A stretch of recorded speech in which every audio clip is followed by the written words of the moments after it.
Okay, కొన్ని important stocks, చాలా పడ్డ స్టాక్స్ నేను అడుగుతాను సార్.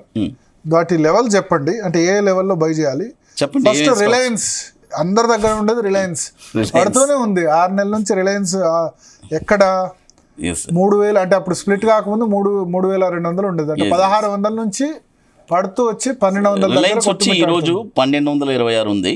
రిలయన్స్ అంటే నేను రిలయన్స్ ఒక 2 కేటగిరీగా చెప్తాను.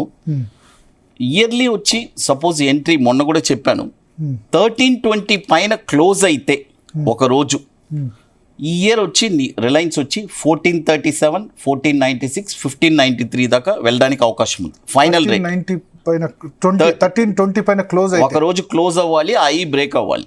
ఓకే, అది సపోజ్ లేదంటే ఎక్కడెక్కడ క్వశ్చన్ 1320 నుంచి 1437, 1496, 1593 this is the last level this year, అంతే. ఓకే, దీనికి పైన పెరగదు. ఓకే, ఇప్పుడు ఏ లెవెల్ దగ్గర కొనాలి? ఇప్పుడు 3 లెవెల్స్ చెప్తాను సార్. 1170 ఇంకా చాలా పడాలి అయితే. పడుతుంది, వస్తుంది, ఒక నెంబర్ తగులుతుంది. ఓకే, 1170, 1063, 894. సో దీని దగ్గరగా వస్తేనే కొనాలి 100%.